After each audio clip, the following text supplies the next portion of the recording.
Hello everyone. आज से हम आरआरबी, एनटीपीसी और ग्रुप डी इसके लिए जो जीएस की क्लास है वो यहाँ पर रेगुलर हम रखने वाले हैं। ठीक है, जो भी इंपॉर्टेंट क्वेश्चंस होंगे सारे के सारे हम डिस्कस करेंगे। तो आज की जो वीडियो है वो पार्ट 1 है। ओके, चलिए स्टार्ट करते हैं। पहला क्वेश्चन है, निम्नलिखित में से कौन अंडमान और निकोबार द्वीप समूह की सबसे अधिक बोली जाने वाली भाषा है? ओके, क्या पूछा गया है? अंडमान और निकोबार द्वीप समूह की सबसे ज्यादा बोली जाने वाली भाषा कौन सी है? ऑप्शन ए है हमारे पास हिंदी, बी है तेलुगु, सी है बंगाली और डी है तमिल। ठीक है, तो इसका सही आंसर क्या रहेगा? इसका राइट आंसर है ऑप्शन नंबर सी, बंगाली।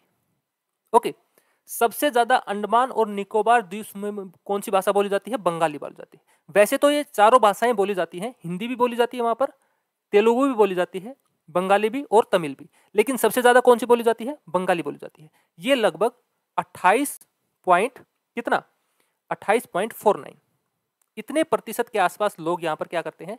ये भाषा बोलते हैं। ठीक है, चलिए अगला क्वेश्चन।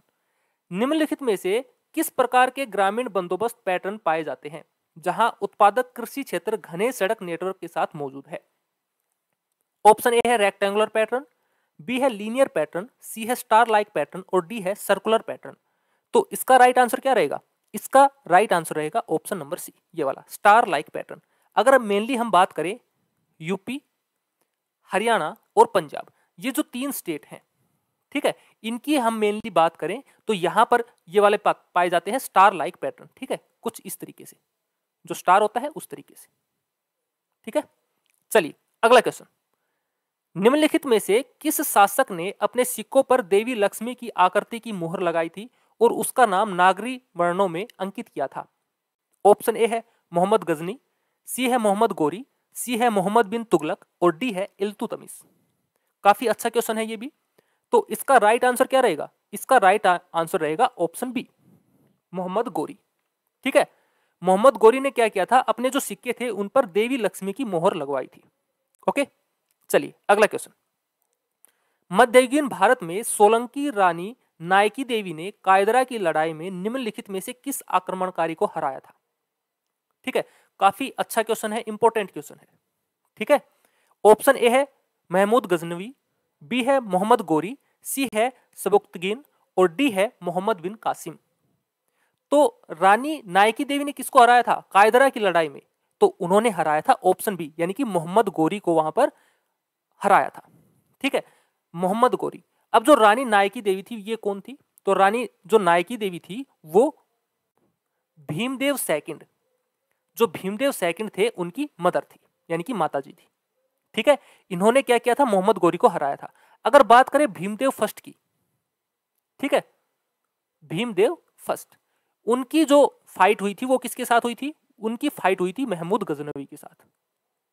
ठीक है, महमूद गजनवी के साथ फाइट हुई थी किसकी? भीमदेव की, भीमदेव फर्स्ट की। और भीमदेव सेकंड की भी अगर पूछ लिया जाए कि भीमदेव सेकंड ने किसके साथ फाइट की थी, तो मोहम्मद गोरी। ठीक है, कई बार ये रानी नायकी देवी दी जाती है और कई बार भीमदेव सेकंड, तो एक ही बात है, क्योंकि भीमदेव की जो मदर थी वो कौन थी? रानी नायकी देवी थी।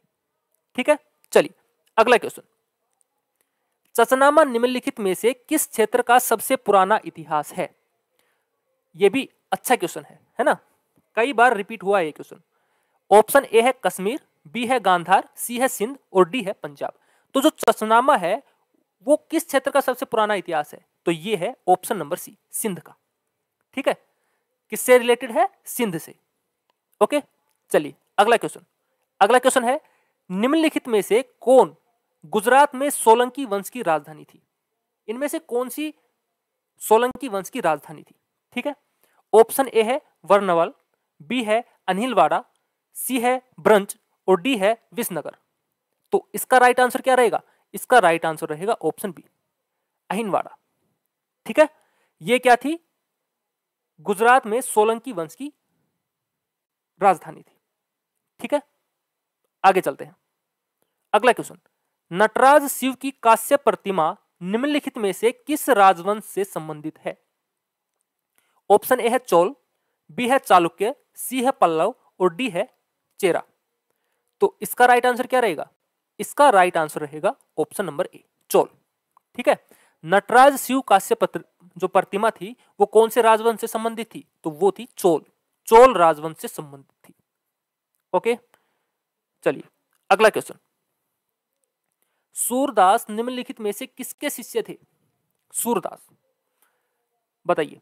ऑप्शन ए है रामानुजाचार्य, बी है रामानंदव, सी है वल्लभाचार्य और डी है ज्ञानेश्वर। तो इसका राइट आंसर क्या रहेगा?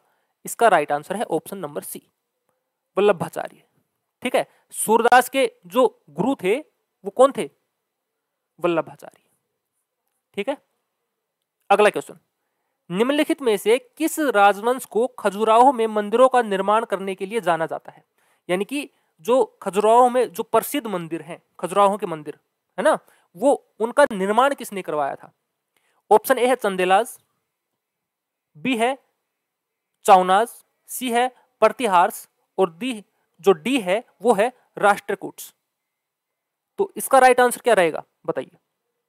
तो जो राजवंश के जो खजुराहो मंदिर है उनका निर्माण करवाया था, वो करवाया था ऑप्शन ए यानी कि चंदेलाज ने। चंदेल के जो राजवंश थे उन्होंने खजुराहो के मंदिरों का निर्माण करवाया था। ओके, चलिए अगला, भारतीय इतिहास में किस काल को वास्तुकला का स्वर्ण युग कहा जाता है? कौन सा ऐसा काल था जिसमें वास्तुकला को स्वर्ण युग बोला गया है? ऑप्शन ए है मुगल पीरियड, बी है सुल्तानेट पीरियड, सी है ब्रिटिश पीरियड और डी है गुप्त पीरियड। ठीक है, बोला गया है कि जो मुगल काल था उसमें वास्तुकला का स्वर्ण युग था, या फिर सुल्तान थे उस टाइम क्या था वास्तुकला का स्वर्ण युग था, या फिर ब्रिटिश के टाइम में था, या फिर गुप्त वंश जो था उस टाइम में वास्तुकला को क्या बोला गया है? स्वर्ण युग। तो इसका राइट आंसर है ऑप्शन नंबर डी, गुप्त वंश।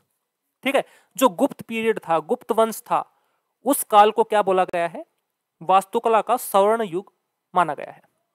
ठीक है, आंसर क्या हो जाएगा? ऑप्शन नंबर डी, गुप्त पीरियड। अगला क्वेश्चन, 12वीं शताब्दी की शुरुआत में सूर्यवर्मन द्वितीय निम्नलिखित में से किस प्राचीन स्थल से संबंधित है? ऑप्शन ए है खजुराहो, बी है अंकोर वाट, सी है अमृतसर टेम्पल और डी है नन ऑफ दीज। तो इसका राइट आंसर क्या रहेगा? इसका राइट आंसर है option number B, Angkor Wat. ठीक है, 12वीं शताब्दी की शुरुआत में सूर्यवर्मन द्वितीय निम्नलिखित में से किस प्राचीन स्थल से संबंधित थे? तो वो थे अंगकोर वाट से, ऑप्शन नंबर बी ये वाला। चलिए अगला क्वेश्चन, राष्ट्रीय इस्पात निगम लिमिटेड RINL किस भारतीय राज्य अथवा केंद्र शासित प्रदेश में स्थित है?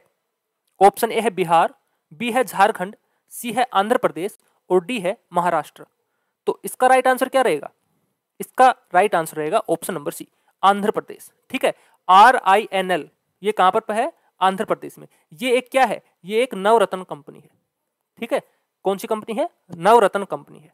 ओके, और कहां पर है? आंध्र प्रदेश में। चलिए अगला question, Indian drugs and pharmaceutical limited का मुख्यालय कहां स्थित है? यानी कि IDPL, इसकी शॉर्ट फॉर्म क्या है? IDPL, Indian drugs and pharmaceutical limited. इसका मुख्यालय कहां पड़ता है? ऑप्शन ए है हैदराबाद, बी है जयपुर, सी है गुड़गांव और डी है बेंगलुरु।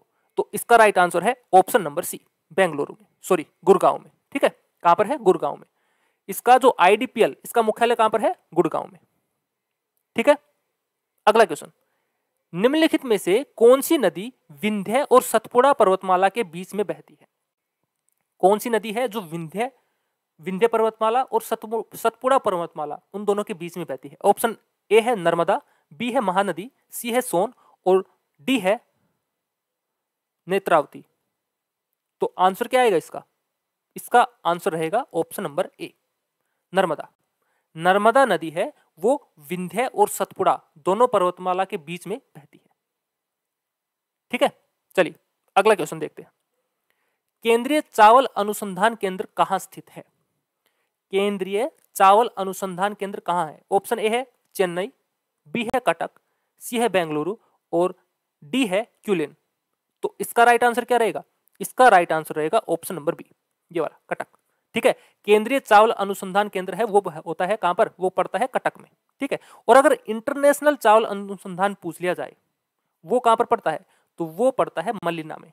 ठीक है, कहां पर? स्विट्जरलैंड, मनीला, सॉरी फिलीपींस, है ना, फिलीपींस है। कहां पर है? फिलीपींस। अगला क्वेश्चन, निम्नलिखित में से किसने संस्कृत व्याकरण लिखा था? संस्कृत व्याकरण किसने लिखा था? ऑप्शन ए है कालिदास, बी है चरक, सी है पाणिनि और डी है आर्यभट्ट। तो जो संस्कृत व्याकरण लिखा था वो लिखा था ऑप्शन सी, पाणिनि ने। महर्षि पाणिनि ने संस्कृत व्याकरण को लिखा था। ठीक है। अगला क्वेश्चन, जिस धातु के लवण प्रकाश के प्रति संवेदनशील होते हैं वह है, यानी कि वो कौन सा मेटल है जो साल्ट्स, जो लाइट के प्रति सेंसिटिव है?